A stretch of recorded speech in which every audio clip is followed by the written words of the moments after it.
Good evening, everyone, and welcome to the Brian Crombie Radio Hour on Saga 960. I'm joined tonight by Zachary Spicer, who's an associate professor in the School of Public Policy and Administration at York University. He recently wrote a really interesting paper for the Institute of Municipal Government, IMFG, Municipal Government of what, and Governance or something like that?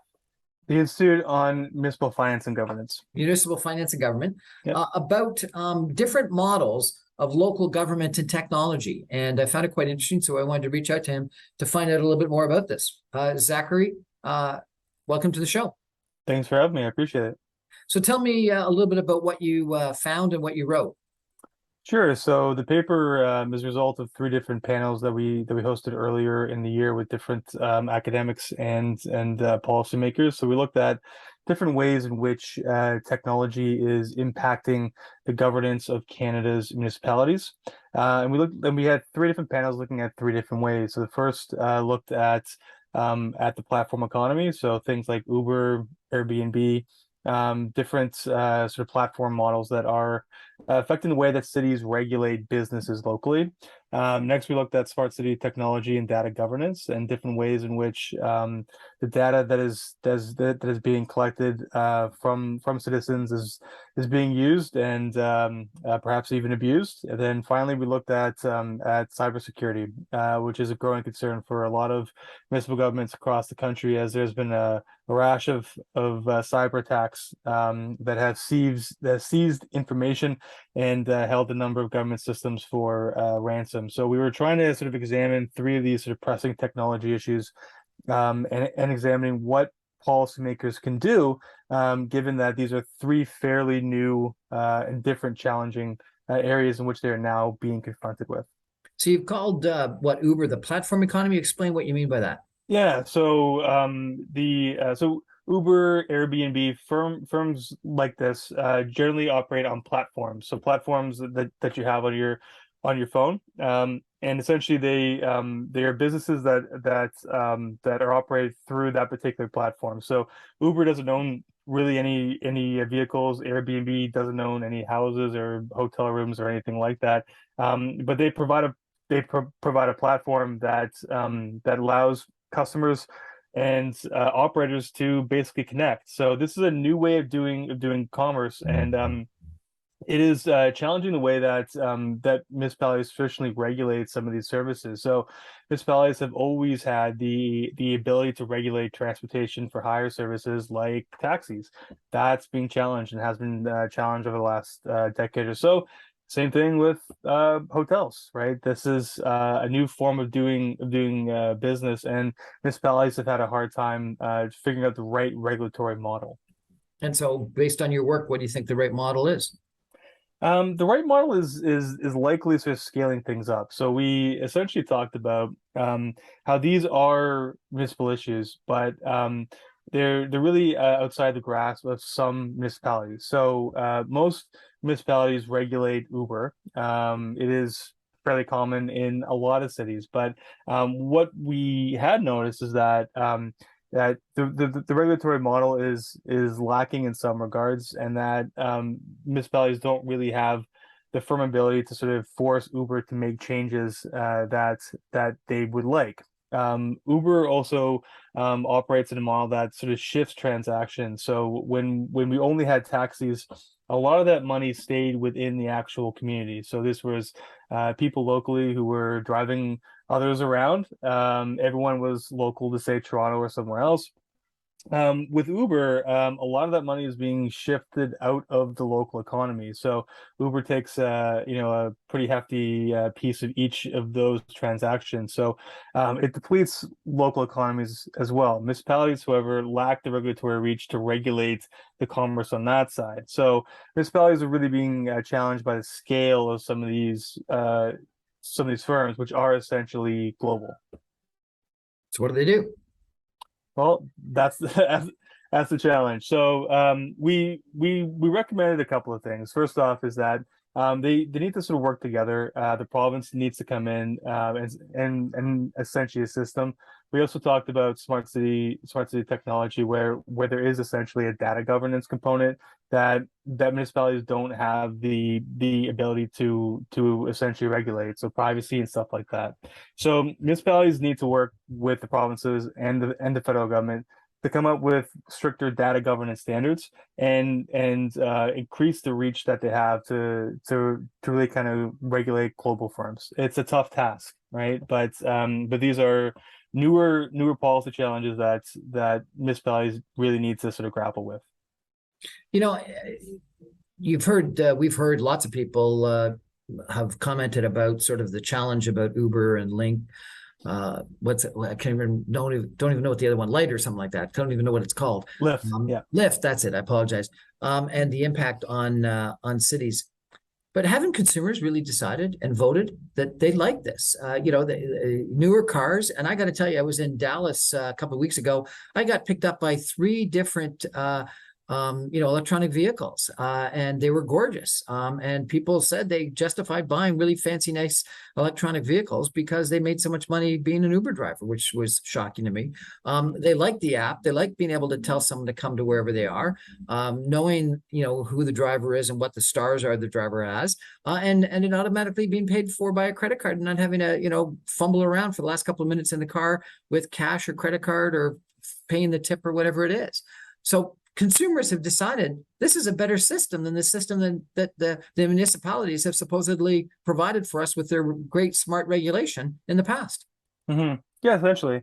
I don't think you're going to find a lot of argument from me on that. I mean, I grew up in an era where trying to get a cab at night was incredibly challenging, right? After you leave a restaurant or a bar, calling them and waiting out on the street for 30 minutes an hour.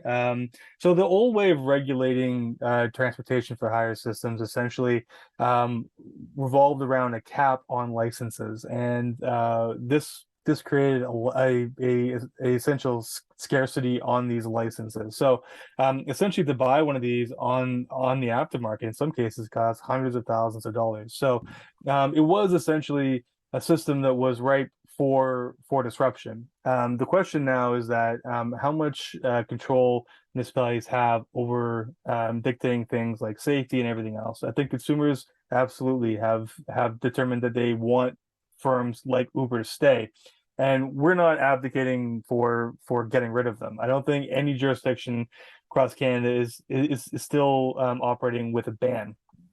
Uber and Lyft are part of the transportation for hire landscape across the country.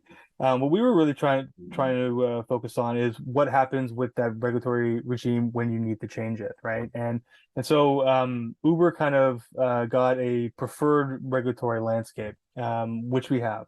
The question is sort of whether municipalities can challenge any of that to sort of balance it if they would like. So the issue here is that municipalities have sort of given up some of the regulatory control over a sector and an industry where they had firm control once before.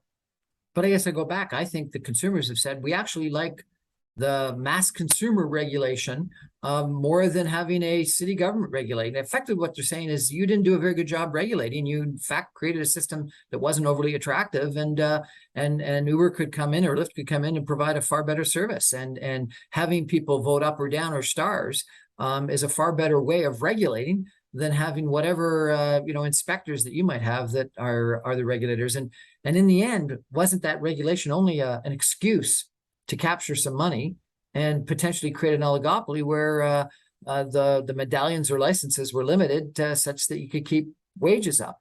And maybe a better system is people that can actually make money at it, because what I hear is that some Uber drivers make a lot of money and some Uber drivers don't, because they're willing to work strange hours and they get lots of stars. Yeah, I mean it's essentially up to each individual driver. Uber drivers' careers are usually measured by hours. So you have a lot of people who will come on and do a shift or two and decide it's not for them. That's fine. That's the nature of the app, right? I don't think you'll find a lot of folks, myself included, who will advocate going back to the way things were. The system wasn't good before. Really, what we were sort of talking about is the platform economy as a whole, not just Uber, but sort of figuring out a way that the municipalities could exercise some regulatory control if they wish. Some don't, right? Some are quite happy with it. Yeah, and I guess my point is, I don't think the regulation that the municipalities provided was respected by their people. Anyway, we're going to take a break and come back with Zachary Spicer in just 2 minutes, talking about how technology and smart cities and some of the things that are impacting all of our daily lives, like Uber and Lyft and Airbnb, are changing what cities do. Stay with us, everybody.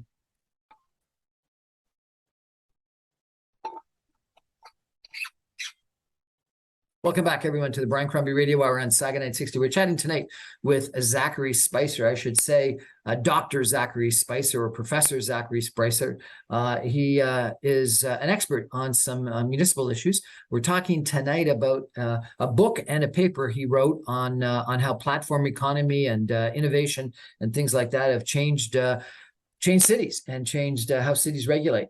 This gentleman has got a fairly impressive resume. He's got a BA in political science from McMaster University. He's got an MA in political science from Wilfrid Laurier University. He's got a inter-university consortium for political and social research summer program in quantitative methods. Sounds like that was a fun summer for you, buddy. A fun summer from the University of Michigan. And he's got a PhD in political science from Western University. Can I just ask you, why'd you go from Mac to Laurier to Western? Why not stay it all at one? Different programs have different strengths, and they keep switching football allegiances. So they each have their own team, of course. So I was at homecoming at Western this weekend, which was a lot of fun to see the football game. Awesome. And really quite an impressive resume as well from a occupational standpoint. He was a board member for the Social Planning and Research Council of Hamilton. He was a member of Local Government Advisory Council at Western University. He was a member of the Active Transportation Committee of the City of Waterloo, a member of the Innovation Network Advisory Committee for the Federation of Canadian Municipalities, a member of the Laboratory on Local Elections at the Université de Quebec, and a board member at Laurier Institute for the Study of Public Opinion and Policy. And that's just his volunteer activities. And then if you get to his paid activities, it's even more impressive. The gentleman started as a postdoctoral fellow in the Institute of Municipal Finance and Governance in Toronto, then went to the Social Sciences and Humanities Research Council postdoctoral fellow at Laurier, then assistant professor of the Department of Political Science at Brock, then a visiting researcher in the Institute of Municipal Finance and Governance back at U of T again, then went to government. So I guess you were looking for that long-term pension. Municipal advisor in municipal services for the Department of Ministry of Municipal Affairs and Housing, then a policy advisor in the Ministry of Transportation, then senior policy advisor back in housing, then a lecturer in local government program at Western, then a director of research and outreach at the Institute for Public Administration, and now an associate professor in the School of Public Policy and Administration at York University. What do you teach? I teach classes on local government and public administration. Can you teach public administration? Can you teach good public administration? We think so. So we think that it's a distinct profession. So running government is quite different from running a private business. Different stakeholders, different policy inputs, stuff like that. So most of our students graduate and become public servants themselves at various levels of government in Canada. So this is for the civil servant, not for the politician. Yes, exactly. Yes. Should we have a course for the politicians? Do we have a course for the politicians? There actually is. Carleton has a program in political management. Yeah, that's a thing. We don't offer it, but Carleton does. And then you got this Institute for Municipal Finance and what's it called again? Municipal Finance Governance. You've been in and out of that organization a couple of times and have written several papers for that. Tell us a little bit about that organization and what they try to do.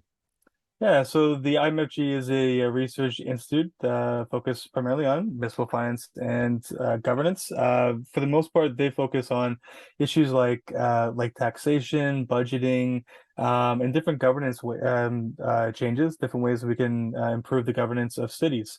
My focus on technology with them is somewhat newer and somewhat of a sort of different strain of research for them, but they have done a lot of work over the years on the property tax, user fees, development charges, stuff like that. I think they're probably the go-to authority on anything local finance in Canada.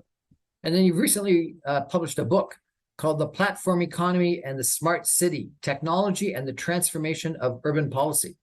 Yes. Is that an extension of really what we're talking about? The platform economy, Uber, Lyft, Airbnb, etc.?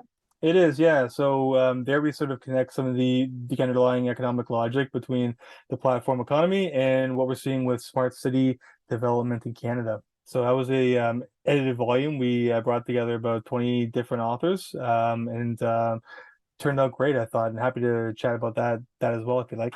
I'd like that. So let's come back to what we were talking about, the platform economy, and we talked about Uber and Lyft. And you were saying really that because of the scale, it's difficult for municipalities to really regulate them, and it's got to be the provincial government or something at a more senior government structure that ends up regulating, if it's at all regulatable. Airbnb, I think a lot of cities have tried to limit Airbnb, and a lot of condos have tried to limit Airbnb, and then provincial governments get involved in trying to regulate whether condos can allow Airbnb, etc.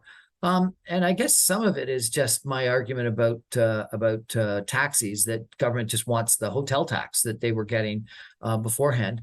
But maybe in that situation, there's a little bit more of a regulatory role in making sure that you got smoke alarms and proper security and all that kind of stuff.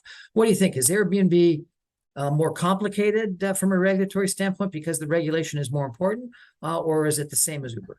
It's somewhat more complicated because it has implications beyond sort of the hotel industry, right? Like you mentioned, there are a host of safety issues, but there is also a host of bylaw issues. So you mentioned condos. There's a couple of condos within Toronto where there's a number of different units that are rented out regularly, and that usually brings with it noise, partying, stuff like that. So there's I'm thinking of the ice towers, that are somewhat close to Scotiabank Center, and so if you're coming in for a concert or a Jays game or a Leafs game or something like that, lots of people will rent it out for the evening, and so there's tons of complaints about noise, property damage, stuff like that.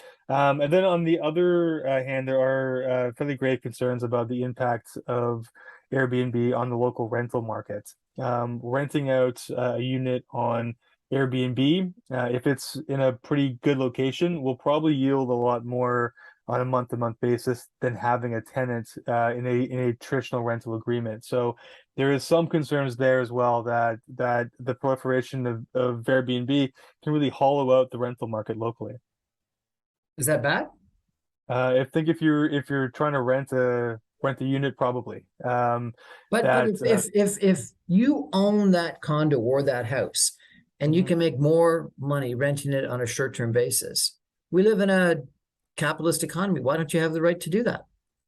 So, I mean, I don't think you're going to find a lot of arguments from me on that, but from the standpoint of a municipal regulator, you would like to see people who are renting out units rent out month to month to ensure that there's vacancy and that there's spots available for individual tenants. People who live around these units may also take exception to how they're being used. I mentioned some of the property damage issues, noise complaints, stuff like that. I think a lot of tenants are quite concerned about that aspect as well. Now, with that said, if you are renting out a unit month to month, you can certainly have property damage issues, noise issues, and everything else. Rental units are often experience stuff like that too. But I think a lot of tenants would be upset with frequent Airbnb usage because you never know who is going to be there for the nights, and there are usually a lot of people in the units and stuff like that. So those issues have been raised as well. Some of the other issues as well when it comes to cottage country. Airbnb is quite popular on the cottage rental market up in places like Halliburton, Muskoka, stuff like that. Local residents often take exception to people who are renting on Airbnb, who may be using local resources or having parties or stuff like that. So there is some property standards issues, bylaws issues that municipalities sometimes have concerns about as well. But those cottages, people will rent them out, and there's a whole bunch of real estate companies up in Muskoka, the Halliburtons, the Kawarthas, et cetera, that will offer those rental services. And they charge like 25, 30, 50%. Like, it's outrageous how much they charge. And if you can make more money net by using Airbnb rather than using those rental agencies, why don't you have the right? And if someone has got a house or a cottage they want to keep ownership of, but they can't afford it because they don't use it, 100% of the time, why don't you have the right to sell it? And I go back to one that I've had a lot of experience with, StubHub or some of the ticket selling programs. It used to be illegal to scalp tickets, and now you can buy tickets all online on StubHub all the time. So how have we gone from a place where it was illegal to stand outside of Maple Leaf Gardens scalping tickets to where you can buy them on StubHub or some of the other equivalent Ticketmaster kind of programs on a daily basis? And sounds like you're a hockey fan because you mentioned hockey a few times. Do you know the average number of times a season's ticket holder for the Maple Leafs actually goes to a game? I'm not sure. I'm sure it's very low though. 7 to 10.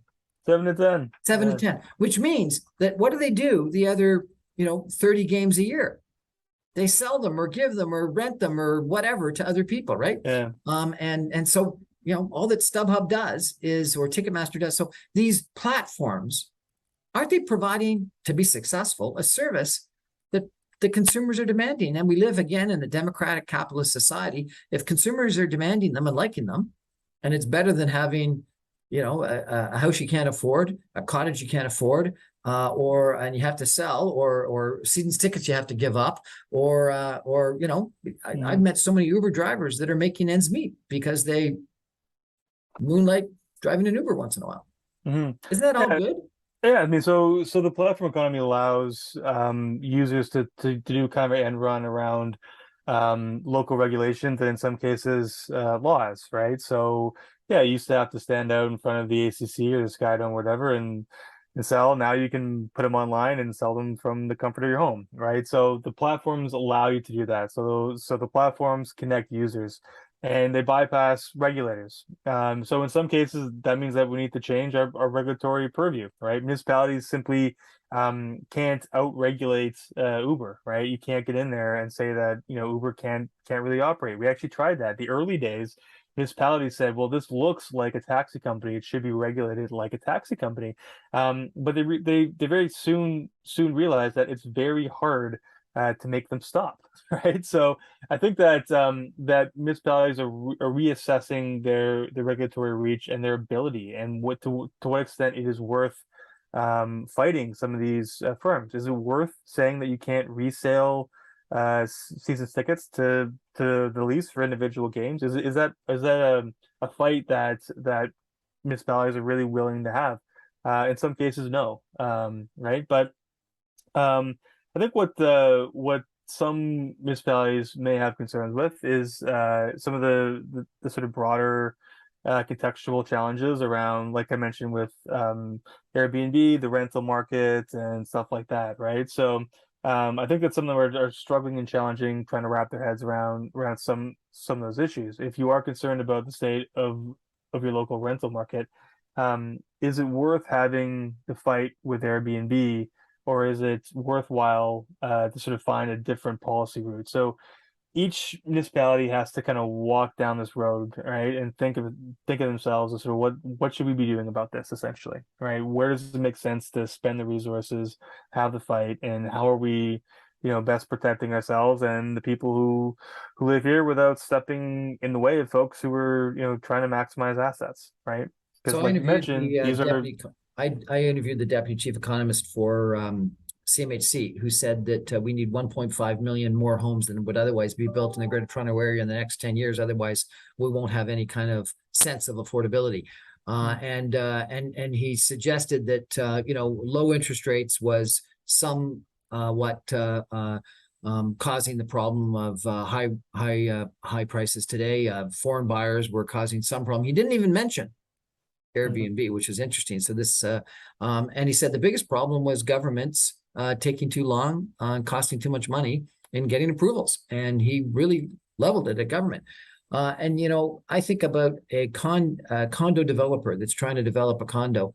You take away foreign buyers, 15 to 20% of his demand is gone.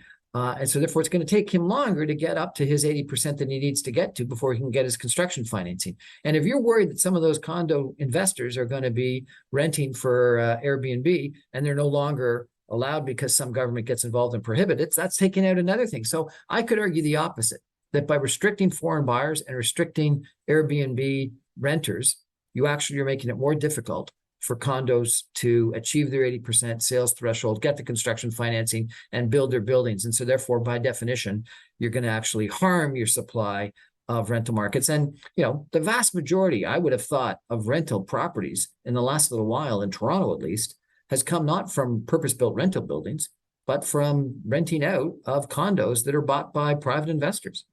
Mm-hmm. Yeah, I think that's a defensible position. You may find opposition to that in certain areas of the city, rental advocates, stuff like that. So I mean, I think that there is definitely something to it, for sure. Yeah, I mean, I don't think you're going to find a lot of opposition from me on that, but I mean, certain groups like tenant groups and stuff like that may think the opposite. They would say, well, we are taking rental units off the market if we can, if they can get this from someone who's a rental investor. The other thing here that I should probably mention as well, the other concern is tax leakage too, right? I think that's what it is they're just Yeah. worried about the lost tax. Yeah, I mean, ensuring that people who are making money off on the Uber platform are paying tax. People who are renting their units out on the weekend or something like that, that they're paying tax. But like you mentioned, folks are getting squeezed on housing, interest rates, everything else. That if you have a property, I think people are looking for ways to sort of adjust if they have a variable rate mortgage. So renting your house out if you're gone for the weekend visiting family or friends could be a viable way to sort of do that. And what we found in some of our other research, we actually had students go and interview Uber drivers as they were driving, and we asked them, why are you driving, right? And for the most part, we found that it was folks who were either sustaining themselves through periods of unemployment, or they were trying to sort of save up for things like Christmas gifts, or their son's birthday is coming up, or something along those lines, or their son or daughter is going to university soon and they need a bit more cash, or they just got laid off from one job and they're looking for another. So these platforms can be particularly useful as a stopgap measure. And so I suspect that when you have interest rates the way they are, and you have the housing market the way it is, if you have property owners that may be looking at something like Airbnb as a way to sort of hold them through until things normalize a bit, if they ever do.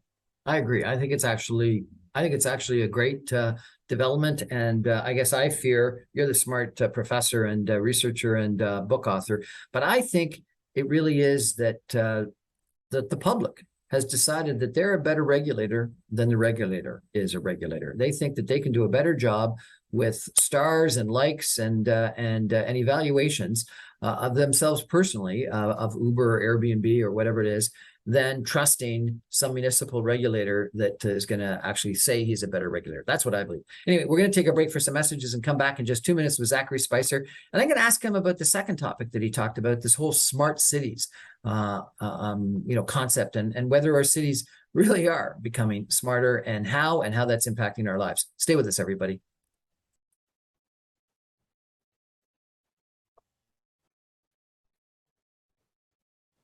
Welcome back, everyone, to the Brian Crombie Radio Hour on Saga 960. We're talking about really cities and a bunch of things that are impacting them today with an expert on this, a professor at York University, Zachary Spicer, Dr. Professor Zachary Spicer, who's recently published an article, written a book on some of these topics. And the first one we talked really was platform technologies like Uber and Lyft and Airbnb and StubHub and how they're changing a lot of things and how governments regulate. The second topic, Zachary, was smart cities, and we had this whole controversy about sidewalks in Toronto, what they were going to do, and people were scared that the thing was going to be too smart and know everywhere we were going and what we were doing, and people sort of objected to that. So, what do you see as the benefit of smart cities, and how's it going to impact city regulation, city governance, city taxes, etc.?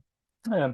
Well, I think with smart cities, for the most part, we're talking about service modernization. So we've always used technology to sort of integrate and better optimize services from sorry from the government. So governments can have different apps. You can pay your taxes online, stuff like this, right? So part of this is just a normal process.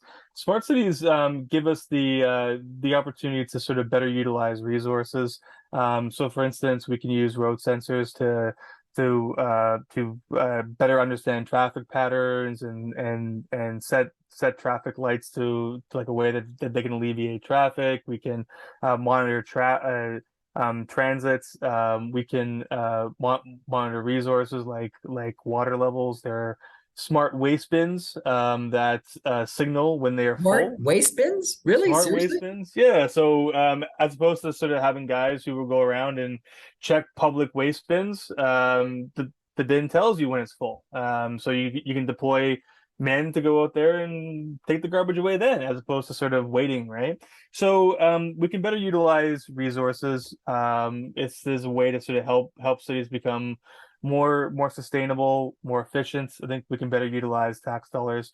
The challenge that you mentioned with Sidewalk Labs was that this requires a whole bunch of data, right? So we could think of data as kind of fuel for smart cities. That to be responsive, they need a constant stream of data to better understand the public that is moving around them and using the services. So folks were very concerned about how that data was being used, how it was collected, how it was being stored, especially because Google was one of the main firms behind the Sidewalk Labs project. And so there was concerns about privacy, and of course how that data would be utilized by third parties who were going to be plugging into something called the digital layer that would be utilized over top of the city. The digital layer can be best conceived as sort of like an operating system for the city. So there were some concerns there about how this technology is being used and what we're doing with the data once we gather it. So was sidewalks a bad idea, or was it a shame that we lost it? Like a lot of things, it was a good idea that wasn't properly executed, I think, right? I think that Sidewalk Labs definitely should have understood that there was going to be concerns about privacy, transparency, accountability. They came in with a plan to monitor data usage and to provide for data trust fairly late in the game. And so I think that the lesson to be learned here is that this sort of investment and project really needs strong data governance standards to be palatable to a wide section of the public. And is that something that is up to the company or for government to regulate? And that is part of the challenge. This is probably something that needs to be done in conjunction with the firm, but ultimately, government needs to be in charge of establishing appropriate data governance standards. One of our problems in Canada is that we don't really have those standards set, so municipalities are kind of scrambling to make them themselves. This is an area where municipalities are not really used to operating in, right? We are used to sort of paving roads and picking up snow and trash and everything else. Thinking about privacy, data governance, stuff like this is somewhat foreign. So it's probably an area where we need the federal and provincial governments to step in and provide some standards or at least some guidance on how to proceed with big data projects like this. Is there a huge benefit of these big data? I'll give you one example that I heard in a meeting I was in about 2 weeks ago. They said that synchronized traffic lights could double the capacity of a road and half the time that it took for a person to drive on the road. And so therefore, and they said that what you're doing is you're creating convoys or platoons, and people would drive in these platoons. And then also they said miraculously you decreased accidents and other things because people were continually driving rather than stop, go, stop, go, stop, go. And also would learn to drive at a typical speed, because if they drove above the speed designed by the electronic synchronization of the street lights, they get stopped. If they drove at the appropriate speed, they'd stay in the platoon and would keep driving. Does that make any sense? It does, and I mean there's tremendous benefits to some of this smart city technology, right? That you can use data to synchronize lights, to sort of talk to electric vehicles, right? To sort of manage congestion in transit and everything else, to manage water levels, right? There's a tremendous amount of benefit here. The concerns that some have is what's being done with some of that data, right? One perspective says, well, we're collecting so much of it, it doesn't really necessarily need to be identified. We don't need to know that it's Brian in the car. We just need to know that the car is moving along at this particular speed, right? We just need to know about the vehicle, not necessarily the person in it. The other perspective is that, well, the person, the vehicle is the person in it, and it's me, and I'm moving along, and they know a lot about where I'm going and what I'm doing and everything else.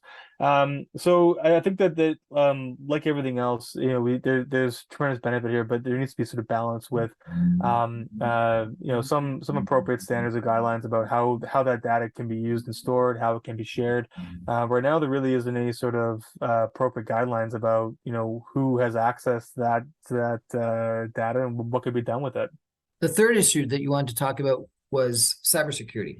Tell me about that and how it's impacting municipalities. Certainly. So over the last couple of years, we've seen a rash of cyber attacks, and what these cyber attacks are doing is that they're seizing municipal systems, and they're holding them for ransom, usually Bitcoin. So you have a cyber criminal from somewhere else in the world who hacks into a municipal computer system and seizes the systems, the information on it, and says that they won't release them until the municipality pays. Obviously concerning, because this is the taxpayer data of residents' personal information like addresses and credit card numbers and everything else. Then of course it is taxpayer money that municipalities are using to pay off cyber criminals. So it's something that's happening with increased frequency. It's become incredibly challenging to stop. The OPP can't do a lot about it, given that a lot of these folks are operating from jurisdictions outside of Canada. And so what we published in the report was really a call to tighten up cybersecurity standards and to become more cyber aware, especially about how municipalities are interacting with foreign entities and everything else. So it's a warning. It's something that we've seen a lot throughout Ontario recently. Municipality. Oh, sorry. Lots of companies have been attacked as well. Is it Yeah. different for municipal governments than it is for companies? I think the concern here is that municipalities have a lot of personal information, and you're also using taxpayer resources to free the systems and everything else. So I think from that perspective, it should be a little more worrisome. The municipalities that are primarily being attacked tend to be small and mid-sized, in the sense that they don't have the resource to really upgrade some of their systems, and in a sense they are paralyzed for days, weeks, and sometimes months, which certainly impedes the operation of municipal servicing to residents within the community. It's interesting. What you're suggesting really is that technology is changing municipal governments, cities quite dramatically. I've heard that during COVID, some cities' planning departments went digital, and they found that it led to an unbelievable increase in efficiency. Just the plans that one has to submit in a building plan or a development plan or a zoning process, submitting them digitally rather than these huge big blueprint printouts has saved a huge amount of time and money and probably paper as well. Is your sense that technology has really been used to make municipal government more efficient and more effective?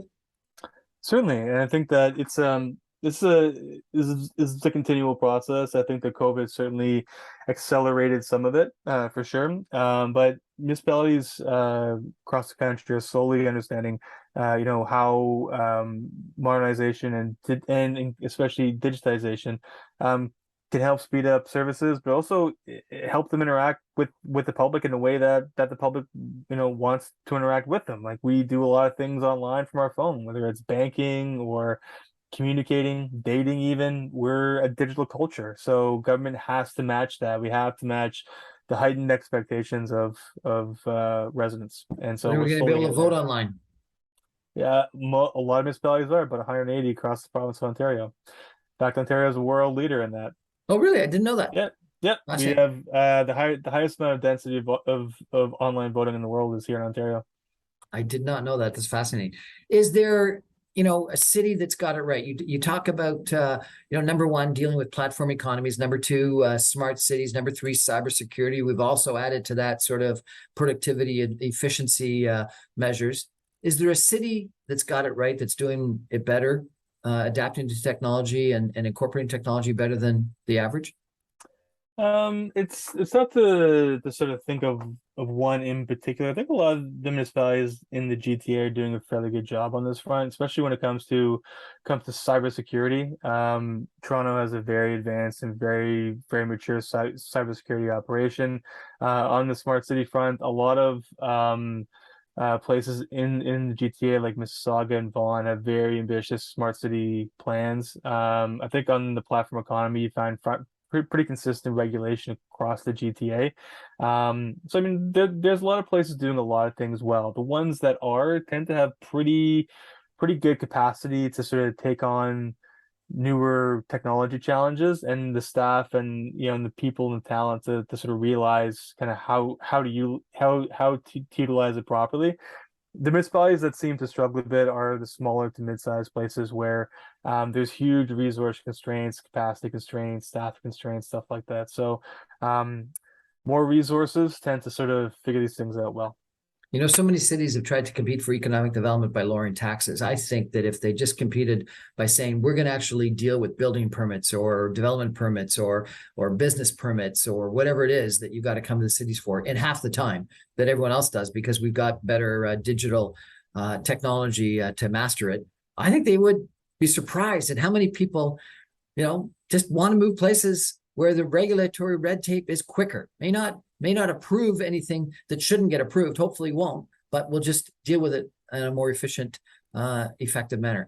We're going to take a final break for some messages and be back with Zachary Spicer for a couple of concluding comments. He's written another interesting article that 1/3 of all of the people, all the positions in the Ontario election have been acclaimed, and he thinks that indicates that there's a problem with interest in municipal government. I'm going to ask him about that coming up next. Stay with us, everybody.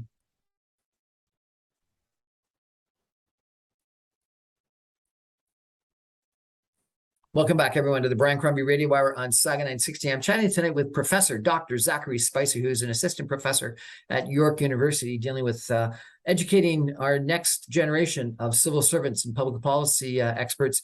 And he's written recently a paper for the Institute of Municipal Finance and Governance and a book on platform economies and smart cities and cybersecurity and how it's really impacted local municipalities, which we've been chatting about. And I found it quite interesting. And my bottom line here is that I think that consumers believe that they can regulate themselves and the businesses better than any city government regulator can regulate.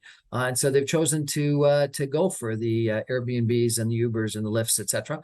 A lot of rules in the past about you had to have a taxi medallion, or you had to have a hotel license, or you couldn't scalp your tickets have gone by the wayside as these different economies different platforms have taken hold. And I think that a lot of the use of technology in smart cities and in just making the cities more efficient are things that really could be a competitive advantage for cities. And I think that it's a way of cutting through red tape and making the red tape at least more quicker to deal with, if not not eliminating it completely. But then, Zachary, I noticed that you posted a interesting post just recently that said that 1/3 of all of the positions in Ontario had been acclaimed, and that you saw that this indicated that there was a lack of interest in municipal politics. Tell me about that. Sure. So it's not quite 1/3. It's 580. Still, it's a lot of acclamations. That's substantially higher than 2018 when there's about 400. So we see a lot more acclamations this time. A lot of these are occurring out in sort of small and mid-sized communities across Ontario. And there's of course been a lot of challenges this last term of council. COVID, I think, is probably the most significant. A lot of folks are quite exhausted, and so I think a lot of folks are taking a pass this time. There's always been acclamations within local politics, so I don't want to make it seem as this is some sort of apparition. But there's substantially more this time. When you don't have an election, we miss an opportunity to talk about important issues that may be affecting the community. Elections are all about competition, and competition provides voters with a chance to reflect upon the community and what's going well, what's not going well. So we have even a few instances where entire councils are being acclaimed when there's no election at all. So I think that is somewhat concerning. And so yeah, I think it's What do you do to solve it? well, I mean, I think there's a few things happening here. First is that the job of counselors is becoming less and less appealing. A lot of counselors are considered part-time, but they work full-time hours. So what I mean by that is that they're usually on stipends for about $1,000 a month or something along those lines. Those who are elected can find themselves working up to 40, 50 hours a week, answering emails and phone calls from constituents, doing meetings, council meetings, committee meetings, community events, reading and prepping for council votes, stuff like this. It's certainly not a part-time job. It's usually a full-time job. So the pay and the structure of the job itself probably needs to be adjusted somewhat.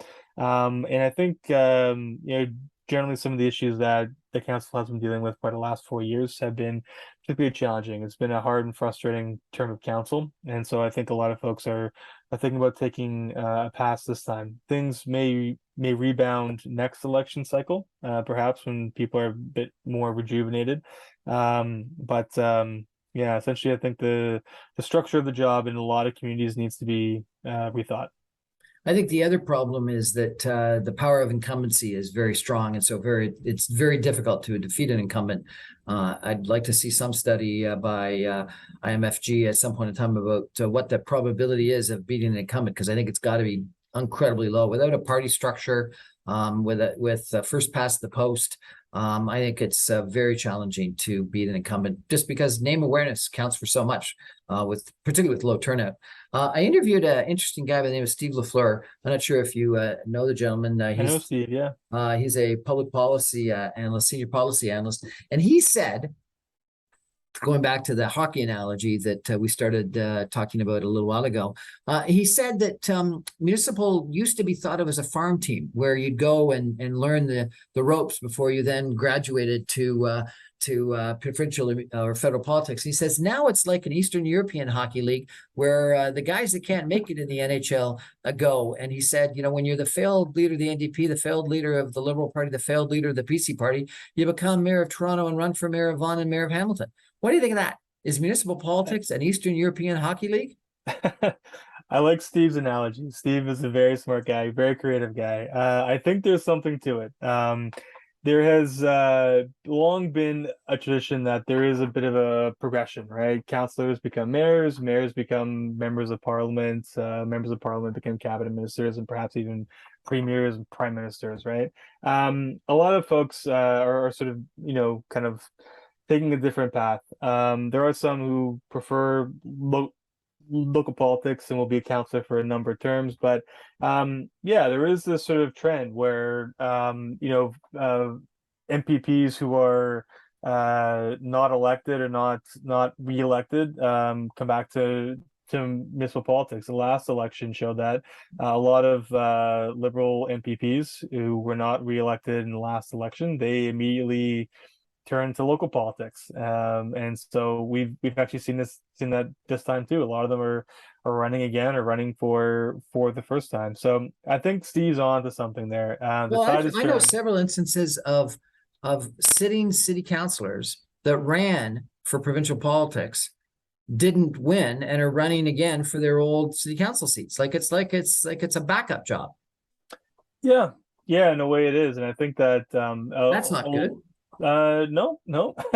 I think that a lot of those who have taken that step are facing a bit of criticism. So I'm coming to you from Hamilton tonight, and there was a lot of criticism against Andrew Horvath for being reelected and then immediately resigning his seat to run for mayor. And so that's something that these folks need to have a good answer for. I don't think a lot of them do. Andrew Horvath certainly doesn't. At least thus far, a good explanation of why they want to be mayor when they clearly said before they want to be premier. So that's a challenge, I think, for them. Zachary Spicer, professor at York University, author of a recent publication on platform economy, smart cities, cybersecurity for IMFG, the Institute of Municipal Finance and Governance. Thank you so much for joining us. I appreciate it. If people want to follow you, what's the best way to see the next really interesting article that you write? Is it to follow you on LinkedIn or Twitter or IMFG or what? LinkedIn or Twitter at Zach Spicer. Thank you so much for joining us. Really appreciate it. That's our show for tonight, everybody. Thanks for joining us. I remind you, I'm on every Monday through Friday at 6 o'clock on 960 AM, and you can stream me online from York University if you're interested at www.saga960am.ca. Good night, everybody. Thank you, Zachary. Thanks a lot. Appreciate it.